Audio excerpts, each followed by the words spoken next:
Bom, a gente começa o nosso bate-papo conversando com o historiador Marconi para entender esse comportamento tão brutal, né? Se mata em nome de uma religião, então? Religião é algo muito importante na vida das pessoas. Não há nenhuma discussão acerca disso. E dentro de cada religião existem diferentes grupos, diferentes segmentos. A gente pode perceber isso analisando ou comentando sobre o islamismo, né? Existem diferentes alas, diferentes segmentos, grupos radicais. Talvez hoje o mais conhecido seja a Al-Qaeda, que inclusive reivindicou a autoria do atentado que dizimou, lamentavelmente, várias vidas, várias pessoas em Paris. Pastor, essa questão toda está muito relacionada à religião, né? A religião que hoje muita gente serve. Hoje há tantas denominações, há tantas religiões. Como é que se consegue entender exatamente, por exemplo, essa guerra lá, né? É o povo de Israel contra o povo árabe, enfim, palestinos. Como é que a gente consegue entender um pouquinho dessa história aí? Alcineia, na verdade, todos nós entendemos a religião como uma oportunidade para nos aproximarmos de Deus. A religião, ela visa isso, não somente nos aproximarmos de Deus, mas também nutrirmos uma boa relação entre nós semelhantes, seres humanos, né? Nós somos cristãos. A religião cristã também, ela é marcada por vários segmentos, várias vertentes, assim como o mundo islâmico também é marcado por vários segmentos, também dentro do cristianismo vários segmentos. Mas nós professamos uma fé mais ou menos semelhante, temos muita coisa em comum, mesmo no segmento católico quanto no protestante. Nós temos a Deus como soberano, criador dos céus e da terra, temos a Jesus Cristo como Filho de Deus, aquele que por nós morreu, e o Espírito Santo do Senhor que habita o nosso coração. Temos, por exemplo, a Bíblia como sendo a palavra de Deus para nós, a nossa única regra de fé e prática, né? E nas Escrituras nós aprendemos um princípio fundamental, que é amar a Deus sobre todas as coisas e amar ao nosso próximo como a nós mesmos. Um dos mandamentos, por exemplo, que nós temos nas Escrituras, dos 10 mandamentos tão conhecidos, é não matarás. Então, o que nos choca diante desse quadro que tem sido amplamente difundido, discutido hoje nos círculos universitários, no meio dos jornalistas, entre pastores, entre a sociedade de forma geral, esse é o assunto que está na pauta. As pessoas estão discutindo isso. Isso nos choca, mas nos choca muito. Por quê? Porque um princípio divino, uma lei divina, ela foi quebrada, que é não matarás. Então, em nome de uma religião, pessoas tiraram a vida de outras pessoas. Isso para nós é algo absolutamente inadmissível. E isso no mundo islâmico é muito comum, né? A gente sempre acompanha aí pelos noticiários se matando, tem homem-bomba, mulher-bomba, criança-bomba, é uma coisa absurda, né? Agora, Marconi, eu gostaria de te perguntar, o povo islâmico, qual é a descendência desse povo? Vamos linkar um pouco isso com o que está na Bíblia. A Bíblia já previa tudo isso? Sim. Essa divisão toda de povos e tudo? Quando nós lemos a palavra de Deus, no livro de Gênesis, é mencionado Ismael. O pastor, inclusive, nós estamos comentando, o pastor pode abrir o texto e explanar para nós um pouquinho dessa parte bíblica, porque ele está com o texto marcado, não é, pastor? Uhum. E a Bíblia nos conta essa história de forma tão clara e tão bonita no livro de Gênesis, que Agar, tendo engravidado primeiro, ela, de certa forma, ela passou a tratar mal a Sara. E Sara, por sua vez, reclama isso com Abraão. Abraão, então, expulsa a Agar da sua casa e ela fica no campo, e ali no campo, Deus fala com ela. É interessante o que nós encontramos nas Escrituras sobre isso. Diz assim no capítulo 16 de Gênesis, no verso de número 11: Disse-lhe ainda o anjo do Senhor: Concebestes e darás à luz um filho, a quem chamarás Ismael, porque o Senhor te acudiu na tua aflição. Ele será entre os homens como um jumento selvagem, a sua mão será contra todos, e a mão de todos contra ele, e habitará fronteiro a todos os seus irmãos. Então está aqui, bem característico, os descendentes de Ismael seriam seria um povo numeroso, um povo grande, comparado a um jumento selvagem, segundo as Escrituras, mas que ele habitaria fronteiro aos seus irmãos, que são justamente os descendentes de quem? De Isaac, né? Então, essa diferença entre religiosos, aqueles que são cristãos e aqueles que são muçulmanos, a origem de ambos é a mesma, em Abraão. Então, mas professor, Marconi, é que eu gostaria que você explicasse um pouquinho dessa história aí para nós, né? Uma longa história. Né? É uma longa história, é verdade. A origem bíblica, né, do povo árabe e do povo judeu, do povo semita, certo? E essa história ganhou contornos especiais no século XX e tem a ver com o reconhecimento ou não do Estado de Israel. Na década de 40, no final da década de 40, Israel foi reconhecido como Estado, como país, como nação política. No entanto, os povos árabes não reconhecem o Estado de Israel, com exceção do Egito, que faz fronteira com Israel e que tem nutrido ao longo das décadas boas relações políticas com a nação de Israel. Os demais povos árabes, que são muçulmanos, não aceitam, não reconhecem o Estado de Israel. E aí nós temos um conflito que tem derramado ou dizimado muitas vidas, né? E até áreas de guerra. Nós temos a faixa de Gaza, nós temos a Cisjordânia, nós temos as colinas de Golã, que ficam ali no norte de Israel, na fronteira de Israel com a Síria e com o Líbano. Então, essa guerra religiosa que nós temos assistido, né? Toda essa problemática que a mídia por vezes nos apresenta, palestinos, árabes contra israelenses, israelenses contra os palestinos, tem a ver com não reconhecimento ou reconhecimento do Estado de Israel e das relações que esse Estado deve nutrir com os povos árabes. O povo árabe que não reconhece Israel, né, também não reconhece a Bíblia e também não reconhece Deus, Jesus, que é esse Deus a quem nós servimos, por exemplo? É verdade. Inclusive, essa sua colocação, Alciné, nos permite fazer um link, relacionar com o atentado que houve em Paris.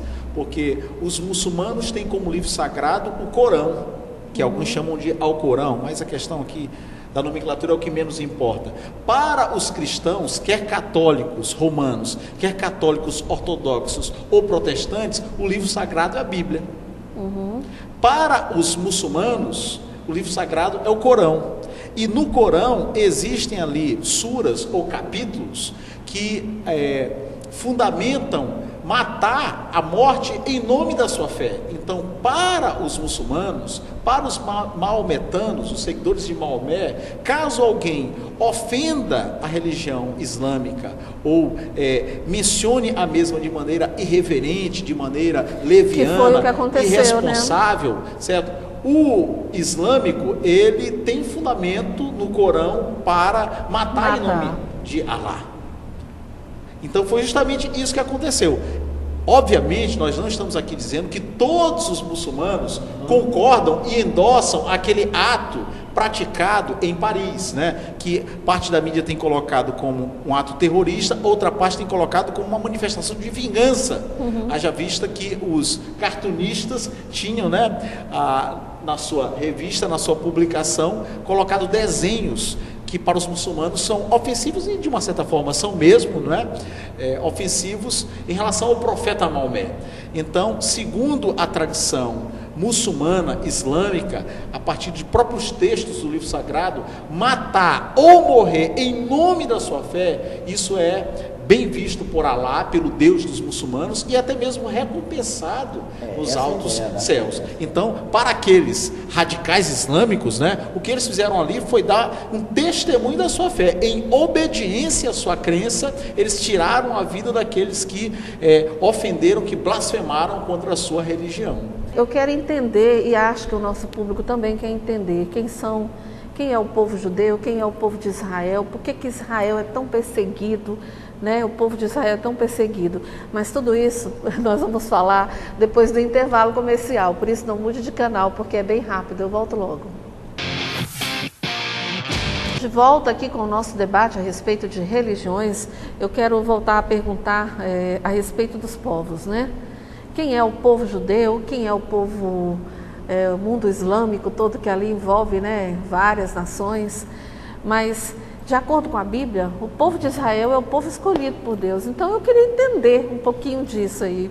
Eu penso que uma linha de abordagem é lembrar que o povo semita, o povo de Israel, ele tem como regra de fé o Pentateuco e o Antigo Testamento, né? A religião judaica, os judeus, são aqueles que seguem a tradição do Antigo Testamento, né? Aqueles 39 livros que o católico, que o protestante podem encontrar na sua Bíblia, no chamado Antigo Testamento. Então, o povo judeu, os adeptos do judaísmo, seguem a tradição do Antigo Testamento, de maneira muito especial o Pentateuco, os 5 primeiros livros.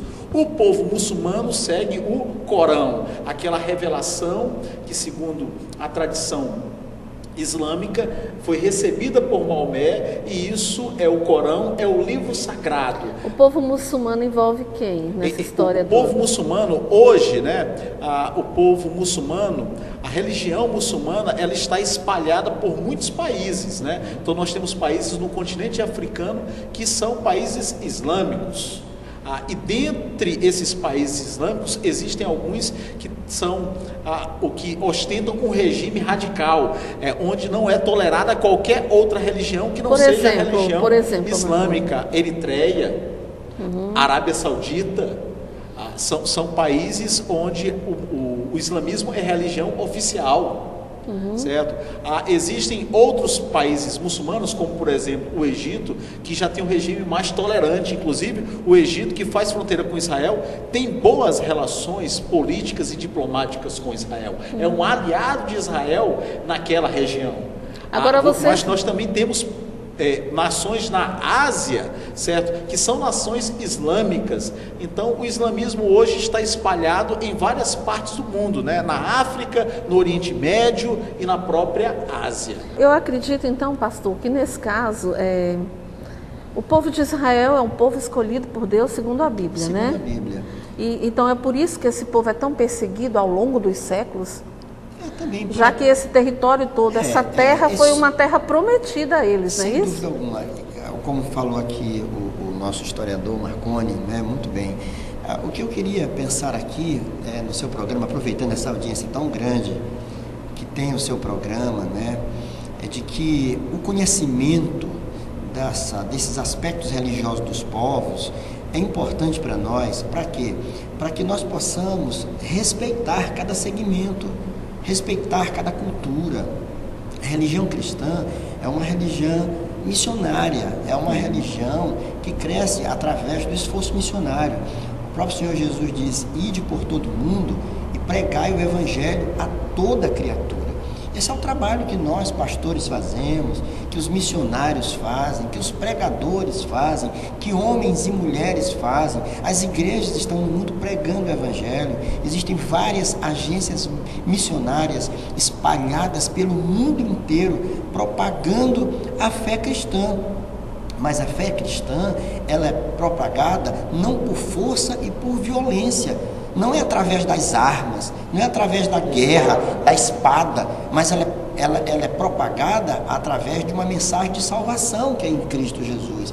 Para isso, nós precisamos, então, compreendendo como pensam as outras nações e as outras culturas, as suas características fundamentais, isso traz para nós uma responsabilidade muito grande de, em momento algum, tratar de forma leviana pessoas que pensam diferente da gente, sem querer absolutamente justificar o que houve, que aquilo ali é uma barbaridade. Para nós, isso nos fere. Eu, enquanto ser humano, eu me sinto profundamente afetado por aquilo. Eu vi, por exemplo, a cena que foi mostrada daquele soldado que, tendo sido baleado, um policial foi alvejado, mas não estava morto. Ele ainda levanta, estende a mão pedindo clemência, mas ele foi barbaramente, friamente, cruelmente morto ali, né? Eu me imagino sendo parente de um cidadão daquele. Não sou parente, mas somos humanos, nós sentimos também aquilo que aconteceu. Entretanto, eu não posso concordar com aquelas charges. com aquela manifestação em nome de uma liberdade, em termos de expressão que as pessoas reivindicam, você desrespeitar a quem pensa diferente, especialmente em termos de religião. Aí, pastor, só para a gente encerrar, porque nosso tempo, gente, eu gostaria que fosse maior, mas infelizmente não é. Quando você citou aí na passagem bíblica que Ismael seria como um jumento selvagem, a gente pode caracterizar, né, atitudes como essa como selvageria mesmo. E esse povo é descendente de Ismael, é isso? Descendentes. Então está explicado, né? Claro. Então a religião muçulmana, como aqui falou o Marconi, então eles assim fazem. Eu me lembro do apóstolo Paulo no Antigo Testamento, no Novo Testamento. O apóstolo Paulo, antes da sua conversão, ele era um fariseu, e por causa da sua fé também, ele tirou a vida de várias pessoas, né? E os muçulmanos, eles acreditam, então, que isso traz vantagens, não só imediatas aqui, mas vantagens futuras. Por isso existem os homens bombas. Eles dão a própria vida crendo que eles com isso obterão um resultado positivo com Allah lá no céu, no espaço que eles esperam alcançar. Só para encerrar, Marconi, o povo de Israel então vai continuar sendo perseguido, né? Vai continuar sendo perseguido por sua localização geográfica, por sua crença e também pelo seu destaque, né? É um povo que ali tem se diferenciado pelo investimento em educação, em alta tecnologia, certo? Isso também acaba sendo motivo de insatisfação daqueles vizinhos que estão naturalmente ao redor e que não têm alcançado esse nível de desenvolvimento. Quem tem a oportunidade de visitar Israel pode atestar isso. E só antes de te devolver a palavra, Alcineia, qualquer tipo de fanatismo, quer seja por parte de cristãos, islâmicos, judeus, qualquer tipo de fanatismo deve ser evitado. Nós temos que aprender a dialogar, ter o direito de expor a nossa fé, mas não agredindo ou mesmo tirando a vida daqueles que pensam de maneira diferente. Olha, eu bem que gostaria, viu, de continuar conversando e entendendo melhor tudo isso, mas eu espero que através desse pequeno bate-papo que nós tivemos aqui hoje no programa, que você também tenha compreendido um pouco dessa história e aprendido que desenvolver o amor, a tolerância ao próximo, né, pastor, né, Marconi? Isso tudo faz parte do seu dia a dia também. Muito obrigada, pastor, muito obrigada, Marconi, e eu espero que a gente tenha outra oportunidade de voltar a conversar sobre esse assunto. Palavra divina.